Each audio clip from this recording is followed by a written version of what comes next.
बिहार का दानापुर गांव। मुखिया की बेटी कमलेश्वरी की हल्दी की रस्म चल रही थी। कमलेश्वरी अपने माता पिता की इकलौती बेटी थी। बहुत लाड प्यार से पाला था उसे मुखिया ने। बेटी बड़े घर में जाकर राज करे, यही इच्छा मन में दबाकर वो अपनी बेटी के रिश्ते की बात एक बहुत बड़े घराने में चलाता है। कमला की सुंदरता पर मोहित होकर किसी जमाने में जमींदार रहे अखिलेश बाबू अपने बेटे कुलदीप के लिए कमला को पसंद कर लेते हैं। फुलवा, ये ले, ये हल्दी उपटन और पानी बेटिया के ससुराल से आया है। जल्दी से इसे हल्दी में मिला, फिर रस्म शुरू करते हैं। काकी की बात सुनकर कमलेश्वरी की माँ फुलवा जाकर बिटिया के ससुराल से आई शगुन की हल्दी घोल कर ले आती है। चारों ओर चहल पहल थी। ढोलक की थाप पर औरतें मंगल गीत गा रही थी। जैसे ही हल्दी की रस्म शुरू होती है, कमलेश्वरी जोर जोर से चीखने लगती है। ये क्या लगा दिया मेरे पूरे बदन में? ऐसा लग रहा है जैसे किसी ने खाल खींच ली हो। बहुत दर्द हो रहा है माँ।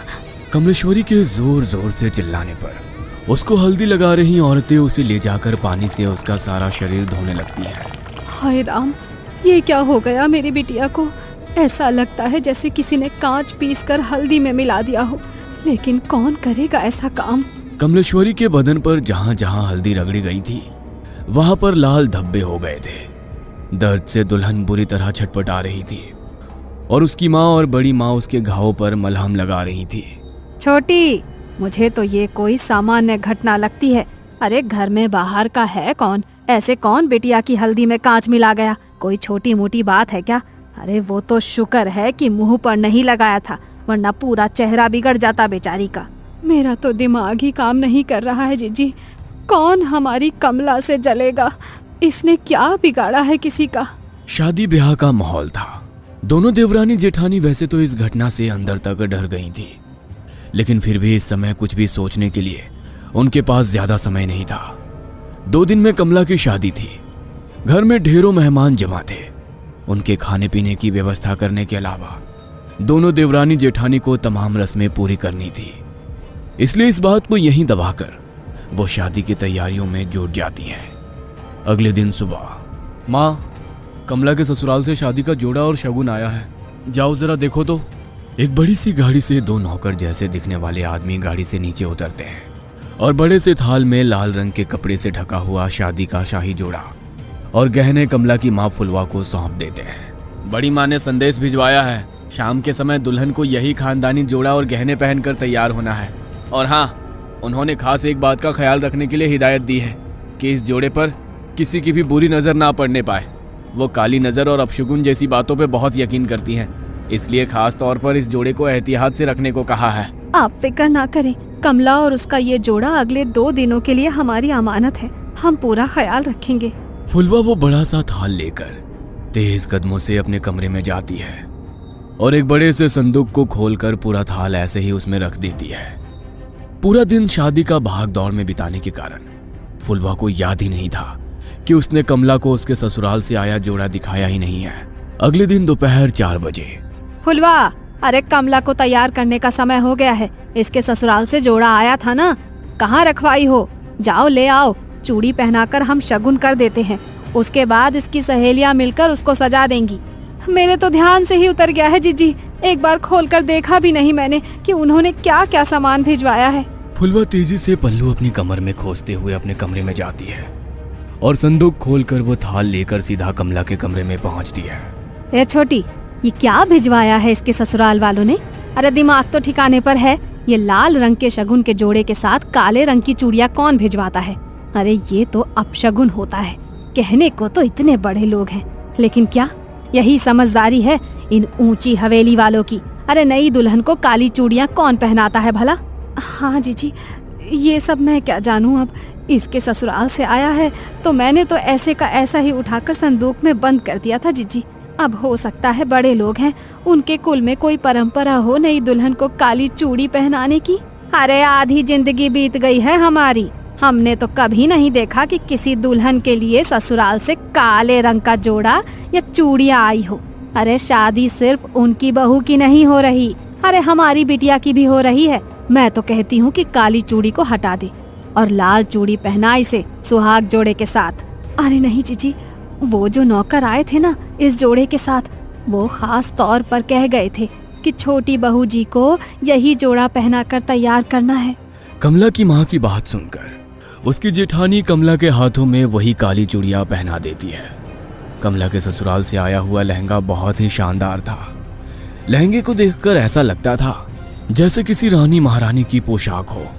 जैसे ही कमला की सहेलियां दुपट्टा कमला को पहनाने लगती हैं, तभी एक सहेली जोर से चीखती है और वो 2 कदम पीछे हट जाती है।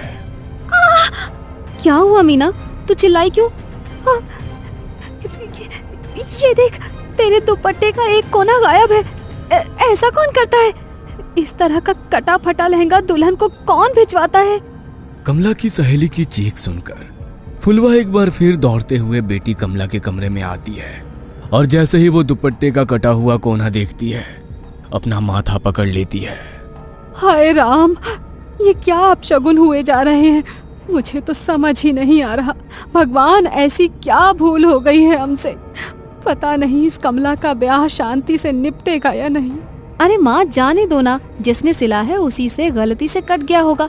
और ये माधुरी है ना, ये ऐसे पहनाएगी कि ये हिस्सा नजर ही नहीं आएगा। बेटा गलती से कटता तो ऐसे ना कटता। तेरा दुपट्टा देखकर साफ समझ में आ रहा है कि किसी ने जानबूझकर इसका एक दुपट्टा काट कर निकाला है। अरे माँ जी, ऐसा क्यों करेंगी? और ऐसा तो हो नहीं सकता कि यहाँ भेजने से पहले उन्होंने लहंगा देखा ना हो। जरूर दर्जी से गलती से कट गया होगा। फुलवा अपने पति के पास जाकर, ए जी सुनिए ना, कुछ तो अपशगुन हो रहा है, कुछ तो है जो ठीक नहीं है। हम ये शादी करके ठीक तो कर रहे हैं ना? बार बार ऐसे संकेत मिल रहे हैं कि कुछ अनहोनी होने वाली है। अरे तुम औरतें बस शगुन अपशगुन ही करती रहो हर समय।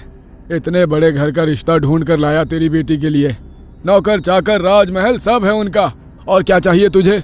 सारा जीवन दिया लेकर ढूंढोगी तब भी ऐसा लड़का नहीं पाओगी अपनी बेटी के लिए। हाँ। पति की गुस्से से भरी आवाज सुनकर फुलवा चुपचाप जाकर मंडप सजाने लगती है। जयमाल के लिए पूरी तैयारियां हो चुकी थी। कुलदीप आकर अपने स्थान पर बैठ गया था। दूसरी ओर से कमला को उसकी सहेलियां पकड़कर मंडप की ओर ले जा रही थी। कुछ पल पहले शर्म से लाल होता उसका चेहरा धीरे धीरे बदलने लगा था। अचानक ही उसके चेहरे के हाव भाव बदलने लगते हैं और वो उसका हाथ पकड़कर लेकर आती उसकी सहेलियों को पूरा जोर लगाकर दूर धकेल देती है। देखते देखते खूबसूरत तरीके से सजे अपने बालों को नोच नोच कर वो बाहर निकालने लगती है और जोर जोर से चीखने लगती है। कमला बेटा, होश में आ, क्या हुआ है तुझे? कमला बिटिया, अरे बेटा बोल ना, क्या हुआ है? तू ऐसे क्यों चीख रही है? बोल तो। मुझे बहुत दर्द हो रहा है माँ, कुछ है मेरे बालों में, कुछ है इसमें। बेटी के इतना कहते ही उसकी माँ और बड़ी माँ तेजी से उसके बालों को खोलकर कुछ देखने लगती है। तभी बालों का एक बहुत बड़ा सा गुच्छा जमीन पर गिरता है, जिसे देखकर फुलवा की चीख निकल जाती है। बड़ी माँ कमला के बालों को देखती है तो पाती है कि सर के एक हिस्से के बाल पूरी तरह से गायब हो गए हैं और वहां पर एक गोल घेरा जैसा बन गया है। अरे ये कैसे हो सकता है? अरे ऐसे कैसे अपने बाल टूटकर जमीन पर गिर पड़ते हैं? किसी की काली नजर लगी है हमारी बच्ची की खुशियों को। अरे इतनी सारी बातें एक साथ होना कोई संयोग नहीं हो सकता। कमला अभी भी घबराकर अपनी माँ के गले लगी हुई थी और जोर जोर से रो रही थी। फुलवा, बिटिया को ले जाओ और जाकर इसका हुलिया ठीक करो और फिर से जयमाल के लिए लेकर आओ। समय निकला जा रहा है, दामाद जी इंतजार कर रहे हैं। पता नहीं, लगता है आज का मुहूर्त ही गलत है। आप बिल्कुल भी फिक्र मत करिए बहन जी, कमला अब सिर्फ आपकी जिम्मेदारी नहीं है, वो हमारे घर की बहू भी है। मैं समझ सकती हूँ कि उसके ऊपर इस घटना का कितना बुरा प्रभाव पड़ा है। हमसे जो संभव हो सकेगा हम वो सब करेंगे, लेकिन फिलहाल मुहूर्त निकला जा रहा है। शुभ मुहूर्त पर शुभ काल कर लेते हैं। बाकी बिटिया की मानसिक स्थिति का हम हवेली में पूरा ख्याल रखेंगे और हाँ, बात को ऐसे ही जाने नहीं देंगे। आप बेफिक्र रहिए। अपनी सास शशि की बातें सुनकर कमला थोड़ी शांत हो गई थी। ब्याह का सारा उत्साह छू हो गया था और बुझमन से ही कमला मुरझाए चेहरे और बिखरे बालों में ही कुलदीप के गले में माला डाल देती है। फेरों के बाद 1 मिनट ठहरे बहन जी, क्या काले रंग की चूड़ियाँ बेटी को पहनाने की आपके यहाँ कोई रस्म है क्या? अरे नहीं, उल्टा हमारे यहाँ तो बहुत अपशगुन मानते हैं, लेकिन आपने भिजवाई तो हमने मजबूरन पहना दी। हमें लगा नहीं पहनाएंगे तो शायद आपको बुरा लगेगा। क्या बात कर रही हैं आप? हम बहू के लिए काली चूड़ियाँ क्यों भिजवाने लगे भला? जरूर आपको कोई गलतफहमी हुई है। मतलब आपने कमला के लिए ये काली चूड़ियाँ नहीं भेजी थी?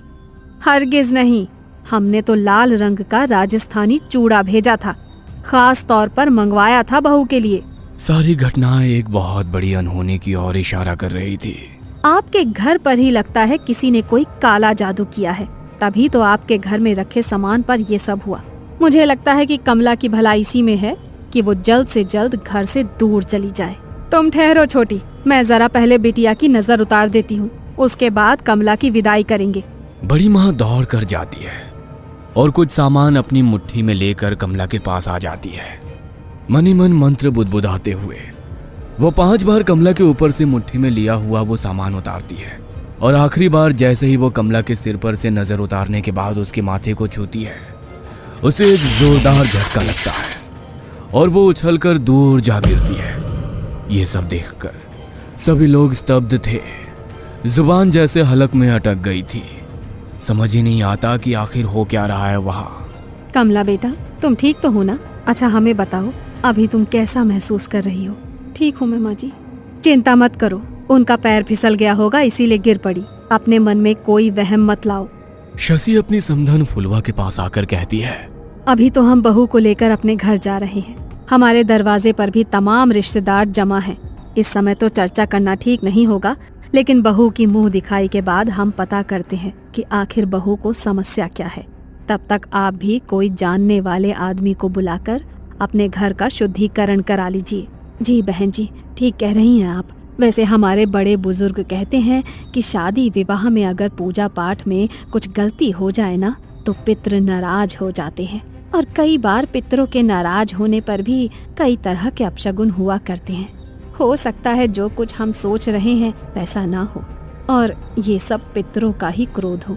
हम पितरों की शांति के लिए भी हवन करेंगे, आप लोग फिक्र मत करिए। दोनों समधन गले मिलकर एक दूसरे से विदा लेती हैं और बारात कमला को लेकर विदा हो जाती है। ससुराल आने के बाद बहू की गृह प्रवेश से लेकर मुंह दिखाई तक की सारी रस्में बहुत ही शांति से संपन्न हो जाती है, जिससे शशि और कुलदीप के मन को बड़ी तसल्ली मिली थी। उन्हें लग रहा था कि शायद जो भी बला थी वो बहू के मायके में ही पीछे छूट गई और ये सब शांत हो गया हो। लेकिन कहते हैं ना, जब कोई बहुत बड़ा तूफान आने वाला होता है ना, तो उससे पहले एक लंबी खामोशी होती है।